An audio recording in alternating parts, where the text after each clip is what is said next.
అద్దె ఇంట్లో ఉంటున్నాము. అది మన స్వంత ఇల్లు అనుకుని దాన్ని మంచిగా మెయింటైన్ చేసుకుంటూ అందులోనే ఉంటున్నాను. కానీ అద్దె ఇంట్లో ఉంటున్న ఒక సామాన్యుడికి జరుగుతున్న ఒక అన్యాయం.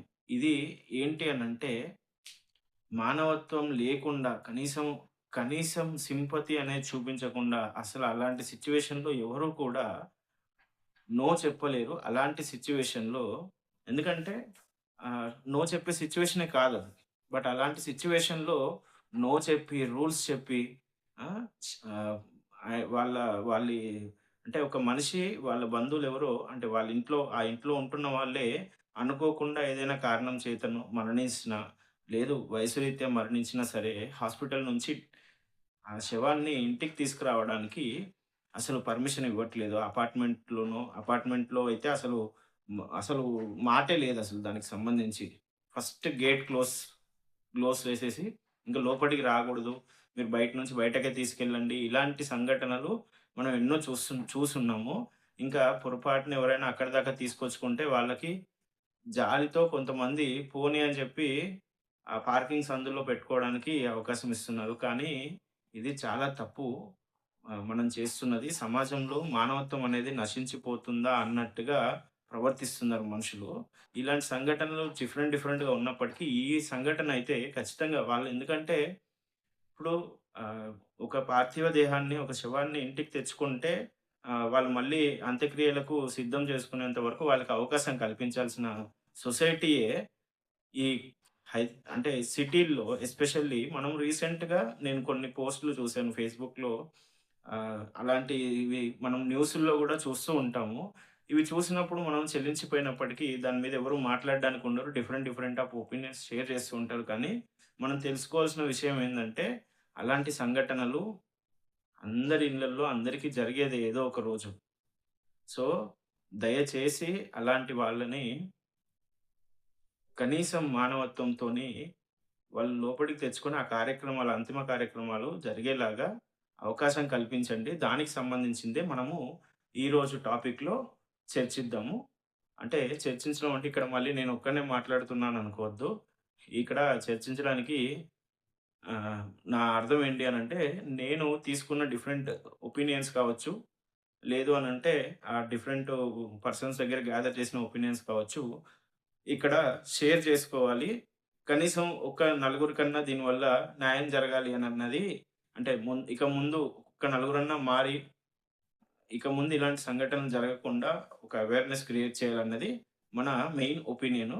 అయితే ఈరోజు అసలు మనం మాట్లాడుతున్న సబ్జెక్ట్ ఏదైతే ఉందో, అది ప్రతి ఒక్కరికి ఏదో ఒక సందర్భంలో, ఏదో ఒక రోజు ఎదురయ్యే సందర్భమే. అయితే మరి ఆ విషయం తెలిసి కూడా ఈ జీవితం శాశ్వతం కాదు అని అందరికీ తెలిసి కూడా, పక్కవారి జీవితంలో వాళ్ళకి కావాల్సిన గౌరవం ఇప్పుడు మనము ఒక మనిషి పుట్టాడు అనంటే సంస్కారాలు చేసినప్పుడే పుట్టినప్పుడు కూడా సంస్కారాలు చేస్తాము.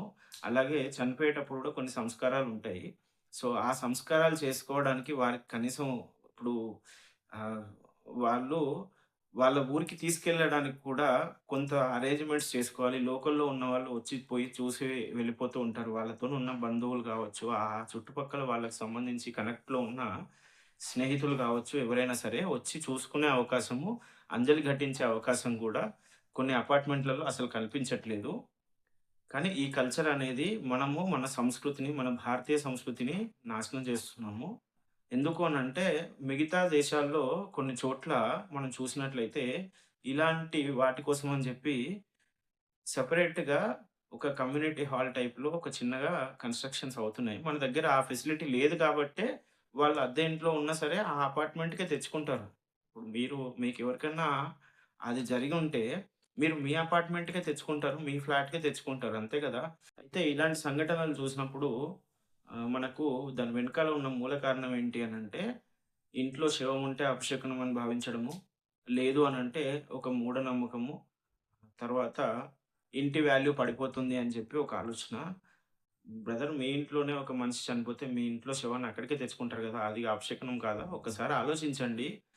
కొంత విజ్ఞానంగా మాట్లాడడం, విజ్ఞానతతో నడుచుకోవడం, అలాగే మానవత్వంతో నడుచుకోవడము ఒక సాటి మనిషికి ఆయన ఆయన గాని, ఆవిడ గాని చనిపోయిన తర్వాత ఆ కుటుంబ పరిస్థితి ఏంటి? అసలు వాళ్ళు ఎట్లుంటారు?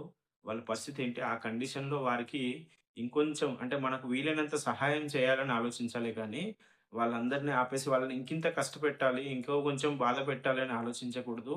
ఎందుకు అనంటే, మన దేశంలో అంటే వేరే దేశాల్లో ఏంటి అనంటే అంత్య సంస్కారాలకు సంబంధించి ఒక చిన్న కమ్యూనిటీ హాల్ లాంటివి కన్‌స్ట్రక్షన్స్‌లో ఉంటాయి. సో, మన దగ్గర అలాంటి ఫెసిలిటీ లేదు కాబట్టి, అట్‌లీస్ట్ అపార్ట్‌మెంట్‌లో వాళ్ళు ఒక 2 గంటలో, 3 గంటలో పెట్టుకుంటారు. చేసుకుంటే చేసుకోనివ్వండి. వాళ్ళేం మీ ఇంటికొచ్చి చేయట్లే కదా! వాళ్ళు మీ దగ్గర రెంట్ కట్టే ఉంటున్నారు. సో, ఓనర్స్ కావచ్చు, అపార్ట్‌మెంట్ అసోసియేషన్స్ కావచ్చు, కొంచెం మానవతా దృక్పథంతోని ఇలాంటి సంఘటనలు చూసి సహాయం చేయడానికని చెప్పి ప్రయత్నించండి. మీకిష్టం లేకపోతే మీరు అటువైపు ఎళ్ళొద్దు. అంతేగాని వాళ్ళని అట్లా రిస్ట్రిక్ట్ చేయడము అనేది చాలా కష్టతరమైన విషయం అని ఒక్కసారి ఆలోచించండి. కన్‌స్ట్రక్షన్ కంపెనీస్‌కి, బిల్డర్స్‌కి అలాగే ప్రభుత్వం వారికి ఒక చిన్న రిక్వెస్ట్ ఏంటి అనంటే, ఇది అందరికీ ఉండే హక్కుగా భావించి కాదు అసలు అందరికీ నిజంగా మన రాజ్యాంగం నుంచి ఒక హక్కు ఉంది ఇది. గౌరవంతోనే జరగాలి అని. సో, ఆ హక్కు గురించి మీరు కొంచెం కొత్త రూల్ ఏదన్నా పాస్ చేసి అంటే మనకు హైదరాబాద్ సిటీలో నేను కనుక్కున్నాను.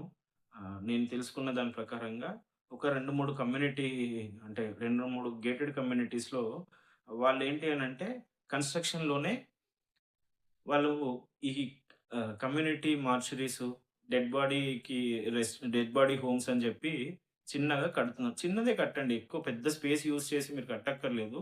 అది ఎందుకంటే ఆ కమ్యూనిటీలో ఉండే వాళ్ళంతా గూడా ఇప్పుడు ఒక్కొక్క అపార్ట్‌మెంటు 10 ఫ్లోర్స్ కంటే ఎక్కువే ఉంటుంది. ఫ్లోర్‌కి 4 ఫ్లాట్‌లేసుకున్న 40 ఫ్లాట్‌లు. సో, మీరొక గేటెడ్ కమ్యూనిటీ కడుతున్నారు అనంటే దాదాపుగా ఒక 200, 300 ఫ్లాట్స్ ఉంటాయి. సో, ఖచ్చితంగా వాళ్ళందరూ గూడా అక్కడే ఉండడానికి వచ్చిన వాళ్ళే గదా! సో, వాళ్ళనొక కాలనీ లాగానో, వాళ్ళనొక ఊరు లాగానో, విలేజ్ లాగానో ట్రీట్ చేస్తూ, వాళ్ళకి కూడా ఆ ఫెసిలిటీస్ అందులో ఆ కార్యక్రమాలు జరుపుకోవడానికి ఒక సెపరేట్ హోమ్ ఉందనుకోండి. వాళ్ళసలు ఆ లిఫ్ట్ యూజ్ చేయరు. రెంట్‌కుండే వాళ్ళైనా సరే అక్కడ చేసుకోవడానికి అవకాశం ఉంటుంది. ఇది బయట కంట్రీస్‌లో చాలా చోట్లుంది. కొన్ని ఆహ్, కొన్ని సంస్కృతులలో మాత్రమే ఇలాంటివి మనం చూస్తూ ఉంటాము. అయితే మన దగ్గర గూడా కొన్ని కమ్యూనిటీ హాల్ కొన్ని చోట్ల ఉందని తెలిసింది.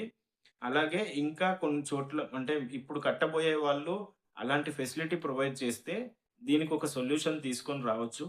సో, ప్రభుత్వం వారు ఇది గూడా ఒక రూల్ కింద ఇప్పుడు మనకెట్లయితే గవర్నమెంటే శ్మశానాలు కట్టిస్తుంది. లేటెస్ట్‌గా ఇది గత 5, 6 ఏళ్లుగా గవర్నమెంట్ శ్మశానాలనేది డెవలప్ చేస్తూ వస్తుంది.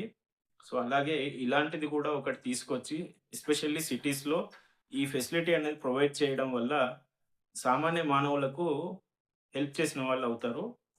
సో, గౌరవంగా ఒక మనిషి భూమి మీదకొస్తున్నప్పుడు ఎంత హ్యాపీనెస్‌తోని, ఎంత గౌరవంతోని తీసుకొస్తామో, మన భూమి నుంచి వెళ్ళిపోతున్నప్పుడు మరణించిన తర్వాత గూడా వాళ్ళకు అంతే గౌరవాన్ని ఇస్తూ సాగనింపాలి. ఎందుకు అనంటే ఇది మనుషుల జీవితంలో ఒక రొటేషనల్ సైకిల్. సో, ఖచ్చితంగా వారికి గౌరవం అనేది ఇవ్వాల్సిన బాధ్యత మనందరి మీద ఉంది. ఇది రేపు ప్రతి ఒక్కరికి జరిగేది. ప్రతి ఒక్కరి జీవితంలో ఉండేది. ఇది జరగదు అనేది ఉండదు. సో, అందుకని అందరిని గౌరవంగా సాగనంపే ప్రయత్నము మనం చేయాలి. అది మానవులుగా, మానవత్వంతో మన బాధ్యతగా భావించి అందరికీ రెస్పెక్ట్ ఇస్తూ సాగనంపే ప్రయత్నం చేయండి. సో, దీనికి సంబంధించి మరిన్ని అంటే అద్దిళ్ళలో ఉంటున్న వాళ్ళకి జరుగుతున్న ఇంకా చాలా ప్రాబ్లమ్స్ ఉన్నాయి. బట్ ఇదొక మేజర్ ప్రాబ్లమ్‌గా నాకనిపించింది. ఎందుకంటే గత 5, 6 నెలలుగా ఇలాంటి న్యూస్‌లు ఒక 10, 15 పైగా చూసున్నాను నేను. సో, దీనికి సంబంధించి ఒక వీడియో చేయాలనిపించి ఈ వీడియో చేయడం జరిగింది. కానీ ఇది కొంచెం సీరియస్‌గా కన్సిడర్ చేసి ఒక్కసారి మానవత్వంతో ఆలోచించండి. మనము మనకున్న హక్కులే మనలాగే వాళ్ళు గూడా మనుషులు అనేది మెయిన్‌గా మనం దృష్టిలో పెట్టుకొని నడుచుకోవాలి. గుర్తుపెట్టుకోండి ఆస్తులు, అంతస్తులు, మూఢనమ్మకాల కంటే మానవత్వం అనేది చాలా పెద్దది. చనిపోయిన వ్యక్తికి గౌరవం ఇయ్యలేని సమాజం ఎంత ఎదిగినా దండగే. ఈ వీడియో చూస్తున్న ప్రతి ఒక్క ఓనర్‌కి అపార్ట్‌మెంట్‌లో ఉండే కమ్యూనిటీ అంటే అపార్ట్‌మెంట్స్ కమ్యూనిటీ వాళ్ళకి, అసోసియేషన్ వాళ్ళకి చిన్న రిక్వెస్ట్ ఇప్పటినుంచైనా అలాంటి సంఘటనలు జరగకుండా వాళ్ళకి అవకాశం కల్పించండి. మానవతా దృక్పథంతోని మనందరం నడుచుకోవాలి. మానవత్వము అనేది కంపల్సరీగా అవసరం పడుతుంది. మనం అనుకుంటాం ఈరోజు నా దగ్గర అన్నీ ఉన్నాయి కాబట్టి నాకేది అవసరం ఉండదని. అలా అసలు అనుకోకూడదు. సొసైటీలో ఒక మనిషి ఇంకో మనిషి మీద ఆధారపడి బతకాల్సిందే ఖచ్చితంగా. విశ్వం మొత్తంలో సరే ఖచ్చితంగా నేను దీని మీద ఆధారపడకుండా బతుకుతాను అని చెప్పి ఎవ్వరు అనుకోలేరు. ఖచ్చితంగా ఒకరి మీద ఒకరు ఆధారపడి బతకవలసిందే.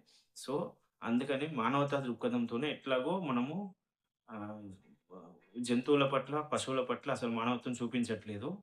కనీసం మనుషుల విషయంలోనన్నా మానవత్వంతోని బతకండి అనేది ఒక చిన్న రిక్వెస్టు. సో, అందరికీ ధన్యవాదాలు. ఈ వీడియోని వీలైనంత ఎక్కువ మందికి షేర్ చేసి, ఇలాంటి సంఘటనలు జరగకుండా మనం ఇప్పటి నుంచి మార్పు చేసుకుందాం. ఇది ఎవరో ఒక్కళ్ళనో, ఇద్దరినో ఉద్దేశించి తీస్తున్నది కాదు. అందరికీ కలిపి ఇలాంటిది ఒక చిన్న రిక్వెస్ట్ లాగానే భావించాలి. అందరికీ జై శ్రీరామ్.